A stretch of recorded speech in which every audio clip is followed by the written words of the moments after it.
we're back, and we just finished watching 2021's Gunpowder Milkshake, currently streaming on Netflix, rated R, with a runtime of 1 hour and 54 minutes. This movie is directed by, forgive me for butchering your name, Navot Papushado, and he is also a writer along with Ehud Lavski.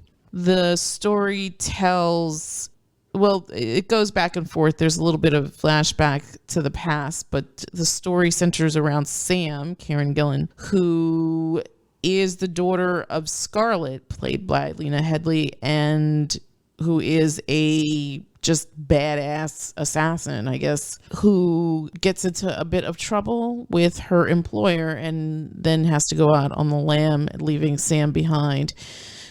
Sam is taken in by Nathan, who's played by Paul Giamatti, and then grows up in that life. She, as an adult, I guess, is probably one of their best assassins. I mean, she looks like she just handles her business quite efficiently and well, and gets sent on this assignment that goes horribly, horribly wrong. What did you think?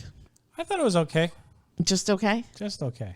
Okay. What could have made it better? I think it felt, parts of it felt a little bit too fantastical and almost like, I guess, whimsical. Mm-hmm. Like especially with the library and the diner. Mm-hmm. And I guess they were sort of going after that sort of John Wick feel with like the Continental, that whole society. Right, because she said that guns weren't allowed in the diner, so it must have been a meeting diner point. The diner was clearly, because everybody knew what the diner was. It was like, I'll see you at the diner. Right. So they knew it was that diner, and it was like a very stylized diner. It was like a very 50s looking diner. Sure. And Rose was always there. That was the waitress. The lady, like, Can I lighten your load? Can I lighten your load? Yeah. Rose was always there, never aging. She really didn't. She didn't, no. Karen Gillan was a child. She looked exactly the same as her. And I feel like I said, I think they were like going for that whole John Wick aesthetic, but I think the way they did it in John Wick was just a bit more polished. Sure. And it seemed to make a little bit more sense. I mean, it's all fantastical. Sure. A League of Assassins. Leagues of Assassins and set rules and whatnot. But it just seemed to, like I said, it was a bit more polished and a bit less whimsical. Like the whole library thing, it was like, okay, that's an interesting cover. But then they kept... like they leaned a little bit too heavy into it with like, oh, just look in the book and you'll see. And there's just like books flying around this library that have filled random with fake things passports in them. and money like and rolls of cash, and one had a switchblade in it. Firearms. And bricks it's like of gold. A brick of gold. And it was like, why would you have that? Why would you basically take a big book and cut out a shape of a switchblade? I mean, who cares about a switchblade? Just put it in a drawer. And it's funny because in that scene when they're going to the library is expansive. It's huge. It's beautiful. huge. It's gorgeous. If I had a library like that, I'd go all the time, especially those kids' rooms. Yeah, and the funny thing was, it's like if you're just common folk walking around or even a tourist, I'm sure you would go into the library. Yeah, and just pick up a random book off the shelf. Yeah, what do you do when you pick up the book and there's a 9mm inside? Exactly. So sure, I mean, yeah, I think it was intentional, obviously, that these scenes were fantastical. It did feel like one long music video. It had that kind of feel and look to it. There was a lot of use of music, although there was a lot. I didn't really but notice it didn't. Yes, it didn't bother me like it usually does. I mean, as far as like I asked you, was this guy like a music video director? And maybe he was, maybe he isn't. I didn't see. He's done mostly films. It looks like. I don't know, but there was a lot as far as like let's make this look cool rather than have it make sense. Yes, and that's fine. You know. That's fine, but it also I don't know. For me, when I'm like looking at like some sort of like brutal action movie, I'm not really expecting whimsy, and that I probably would mark against it. And also, I gotta say, I wasn't too impressed with the fight choreography. They were really trying, but you could see the mechanicalness of it. Like maybe if it wasn't fluid. Yeah, maybe if they filmed it differently and directed it a bit differently and used editing and camera angles to cover up the hesitation you see in these people as they're fighting. I enjoy watching pro wrestling.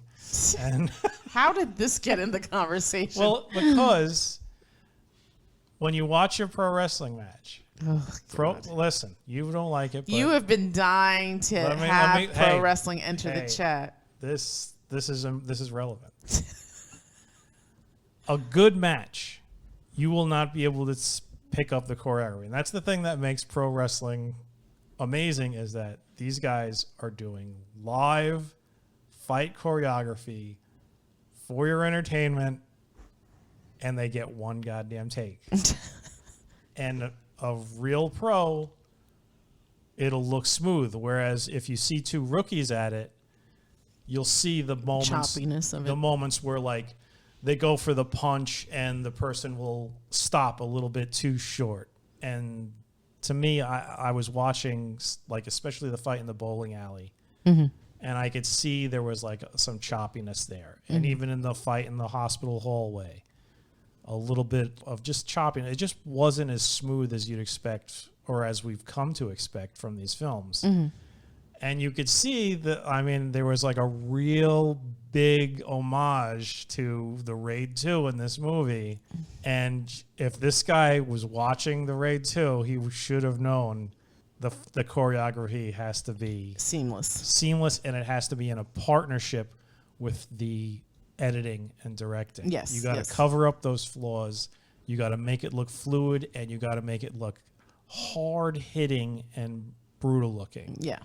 And well, to me, this was just shy of that mark. You could see they were getting there, but maybe a few more takes would have gotten. I agree. I mean, I think this isn't as impactful as other movie or action movies that we've seen. However, I do give it points because it's female centric, which is nice to see. I agree with that. I'm always for watching women kicking ass and taking names later. I wasn't too wowed by the librarians, like that whole thing. I mean, I feel like they could have done without that. I don't know. I mean, if they had just focused on Scarlett, Sam, and Emily, I think that would have been fine. But I guess you had to introduce other characters to, I guess, make it more believable that this troop of badass women could take down these.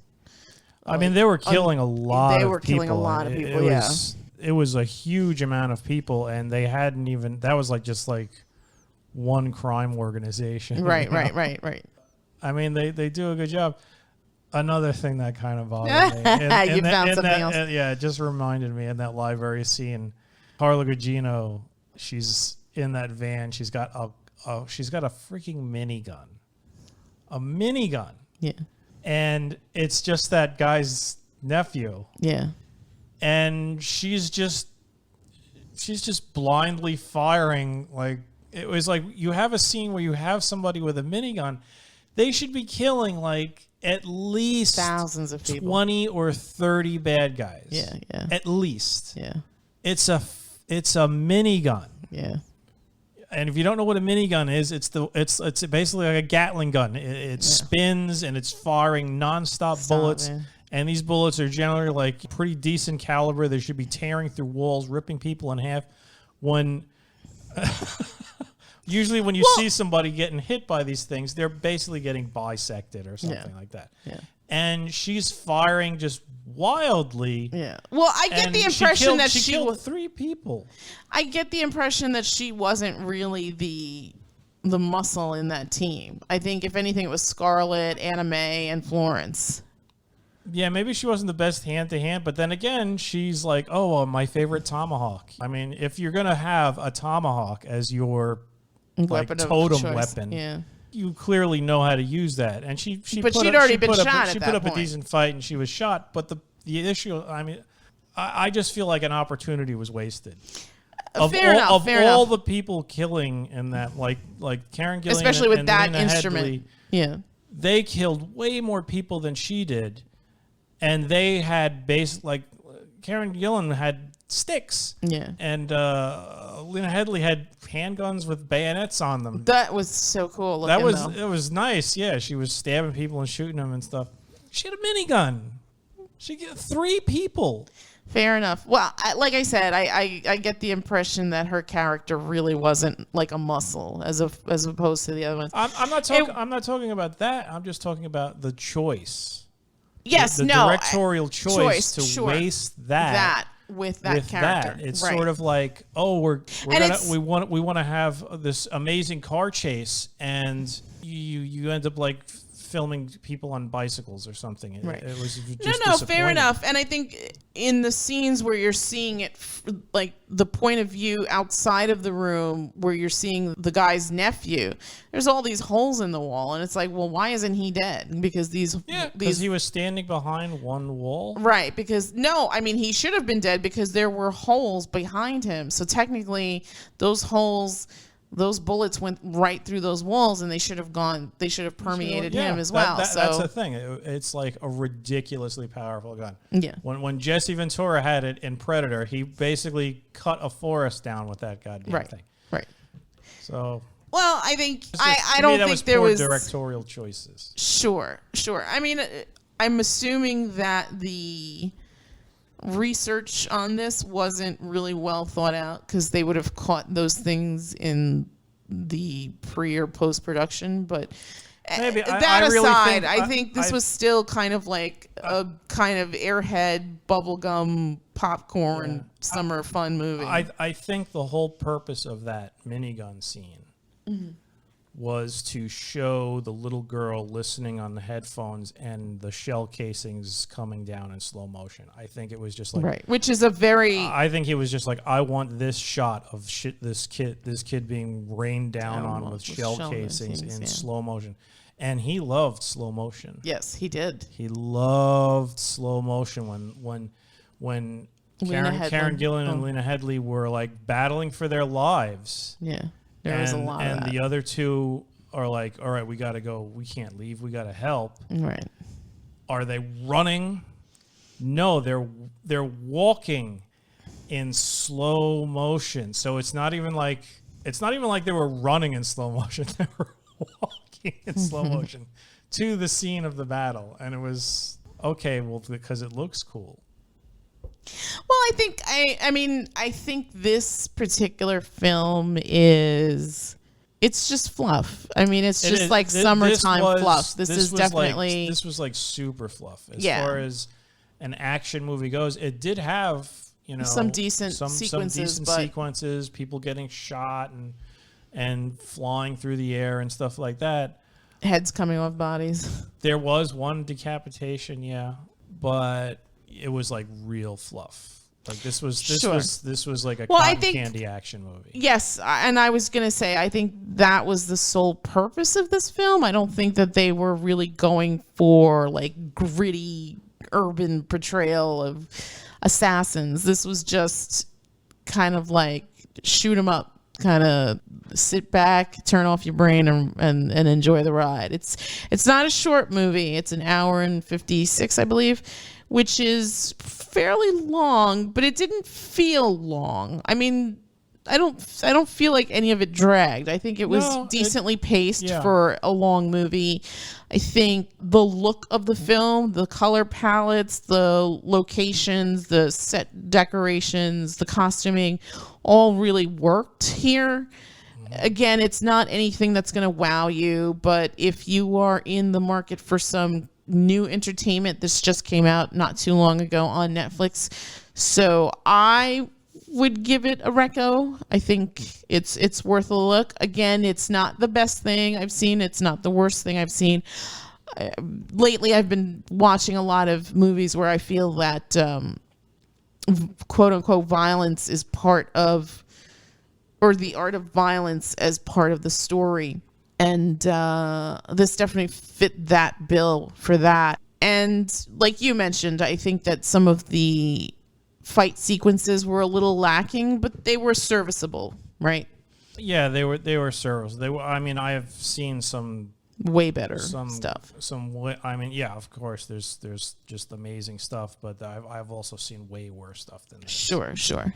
This, you could see there was effort was made. It was just I feel like maybe with a better editor or better director as far as that goes, it could have taken it up a little bit. The editing should have been, I think there's definitely something to be said about the editing. The acting was all decent. Again, I wasn't sure about the librarians. I don't know if that was really necessary. I think it would have just been nice for her to kind of stumble, like how the mother said, I've been watching you and making sure that you're okay all these years. I think it would have been more impactful if maybe she wakes up and she's in this apartment and it's her mother's and she doesn't know that her mother's here, but her mother's been gone for 15 years, but she's sort of always been there. And I think if they had followed in that vein, this would have been the library had nothing to do with the mother returning.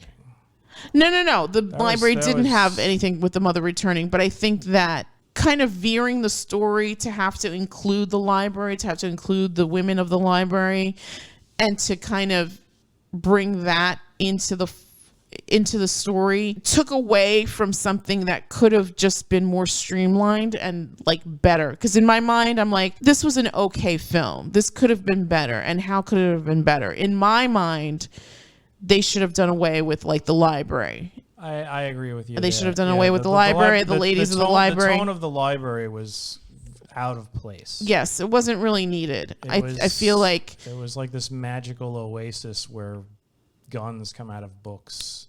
Right. And she could have just done that in her like wherever the hell she was living in that apartment. Or if you were going to have something like the library, at least make it seem like a cover. Like more hidden. Yeah, exactly. She just, like when it's introduced, she basically just walks in there with a bag of guns and is like, I need to change these. Like it should have been like, if you're going to do the fight sequence, it should have been behind the door of where the lion was. Yeah. In like the catacombs. Exactly. It should have been sort of like if you needed the guns and the secret assassin society, you would have to be taken to like a back room or something. Right. You'd have to give the secret handshake to get. Exactly. Yeah. You wouldn't have to like. Which is sort of like what they do in John Wick, right? He goes to the Continental. There's all this like freezing, but everybody knows, right? Everybody knows what's going on. And you have rules too, like here. You can't have. You show your access by popping out one of them gold coins. Right. So, yeah, I mean, I guess they could have done it that way. But I mean, in my mind, they should have just gotten rid of all those characters. There's like this flimsy, maybe there was a thing between Anime and Scarlet. Who knows? Like that. I didn't really. No, because I didn't feel like that was necessary. If they did put that in, that didn't make any sense. Because Scarlet disappeared because she wanted revenge for the person who killed her husband. Mm-hmm. So having some sort of like romantic liaison with Anime sort of craps on that. Not necessarily. I mean, she could have just. I mean, I got the impression that Scarlett's husband was killed when Sam was younger. And she, at this point, I guess when Sam's a teenager, she finds out all this stuff. In that period of time, she could have developed a thing with Anime. Yeah, maybe. It's completely plausible. But, I mean, I didn't care if there were two women in love. It just felt maybe tacked on. I think they needed Angela Bassett to be the angry one. I guess, but it didn't. Because there was like they were almost like they were like attitudes rather than characters. There was the angry one, there was the serene one, and then there was like the sort of whimsical one. Mm-hmm. They didn't really have much personality beyond that. Yeah, true. Yeah, it's kind of unfortunate because it's kind of a waste of those actresses.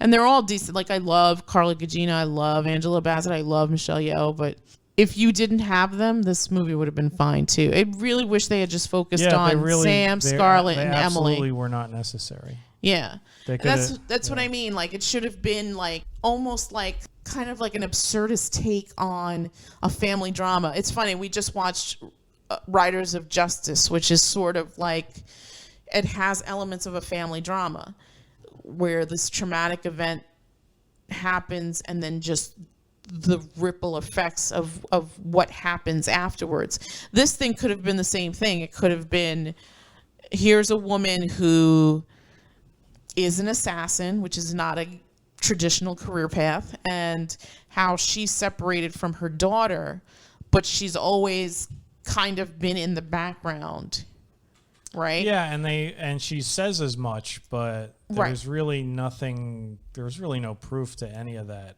True, but they could have. I've been watching you this whole time, right? And then in the next sentence, she's like, "I never wanted this life for you." Well, if you're watching the whole damn time, why didn't you veer her interfere away from that? Yeah, right. So yeah, I mean, there's definitely holes, and there's definitely there could have been a little bit better writing on this, but I don't think that. I mean, I'm assuming the filmmakers and people in that, like, the script writers weren't coming into this like this was going to be the next Citizen Kane, right? So I don't think that was the intention here. I think the intention here was purely to make like a fun, a woman-centric, fun action piece, which is, I mean, it's for me, it gets points for that because you don't see that too often, and when you do see it, it's nice when it's done well. Again, this isn't perfect. It's not the worst thing, but it's not the best thing either. So you're coming in kind of not strong, but not completely out. So, I mean, in my opinion, I would give this movie a 7. I'd probably give it a 6. 6? Okay, fair enough. I mean, as far as like... It's not bad. It's not great, but okay. It's okay. It's okay. So like, yeah, somewhere between 5 and 6, I would probably give it. It's I would say, yeah. I mean, I liked it a little bit more. Somewhat better than average. I liked it a little bit more. We actually watched this with our daughters. I think they both enjoyed it, but they didn't want to be part. You said she liked it. Yeah, they didn't want to be part of the discussion, so we excused them. But I feel like this is just fluff, mindless summer fun. If you haven't seen it, I recommend it. It's not winning any awards, and it's not going to change your life, but if you're looking for something new and you're bored, this is definitely a good way to occupy an hour, 56 minutes of your time. Yeah, I'm not going to say seek it out or anything like that, but if you are bored and you happen to pass by it as you're scrolling endlessly through Netflix's queue, give it a watch. I would say it's not the worst thing you could watch on Netflix. Yeah. It's a bit better than average. Yeah, and the performances were all good. Again, performances are good. It's pretty. Like I said, this guy he was definitely going for nice looking shots rather than a story or action or anything like. Well, I mean, there was a lot of action. It was just the action could have been a little bit fine tuned. Yes, agreed. The kid was cute. The kid was adorable. Cute kid. She did a good job. She did a great job. Child actors it's tough to find good ones. This kid seems to be good. Yeah. I really liked her. I liked Paul Giamatti, even though he's not a big Paul piece. Giamatti's not in it very much, but he was a sort of a conflicted character. Yeah. And that's always interesting to see. Karen Gillan was good. Lena Headey was great. It's funny. She'll always be Cersei now. She had more humor than Cersei did. She did. But still, just that whole mama bear, badass kind of vein that sort of Cersei had. And she has such a lovely face. There's something about her face that, I don't know. Yeah, I like her. She's a good looking woman. But Angela Bassett and Michelle Yeoh and Carla Regina, they were kind of wasted in this. I agree. And it's unfortunate because I really do like all three of those actresses, but I feel like they could have been doing something better than this. But again, I think the story itself should not have included them or the library. It should have just been... It should have just been the mother and daughter. It should have just been the mother and daughter. There's a lot of meat in that kind of story. And honestly, the whole thing of how the girl got involved, I thought was a pretty nice twist. Yeah. You know, it was like she goes, well, I'm going to give it away. But basically, it kind of made sense, and it showed that Karen Gillan's character, even though up until that point she's depicted as being sort of very hard and trying not to have a softer side because of the life that she grew up in, it showed that she still had a heart. Right. And she wanted to do, right, even though she's murdering people for money, but she still wanted to do a good thing. Right. And I gotta be honest, I was surprised that she told Emily the truth. And that happens fairly early in their now new relationship. I guess, yeah. Well, I mean, the whole movie takes place over basically an evening. Yeah. So they didn't really know each other that well. No, but I think I was still surprised by that. The thing about that was like interesting was that situation in that particular moment. Karen Gillan's was in the situation that basically her mother said she was in. Mm-hmm. And Karen Gillan was trying to basically do with Emily what her mom did should have done which was, I have to do this and you can't be part of it, so you need to go away. Mm-hmm. And maybe I feel like that was almost like another bit of a missed opportunity, because there was no there was no sort of like little moment between Karen Gillan and Scarlett and Sam. And I feel like at that moment there could have been a moment they could have just a cut between the two of them, where a look or something, a nod, an understanding, where Sam realizes, I understand why you did what you did, Mom. Right. And that was like, no. Instead, we're just gonna do like the big reveal where she says something shocking to get the kid out of there. Mm-hmm. And like I said, I feel like that was a wasted opportunity, because that, to me, that was the emotional moment. Right. That was the moment where you could have like really got that connection between the mother and daughter finally. Mm-hmm. There was like this alienation there, and it was like, oh, Mom, you abandoned me, whatever, yada yada yada. Now you're just helping me, but this connection is still broken. And in that moment, you could have been like, I get it now. Right. Coming full circle and having that. But it was like skipped, and then basically it was just like, oh, Mama Bear to the rescue. And that was like, I guess, the connecting moment. Right. It was just, I don't know.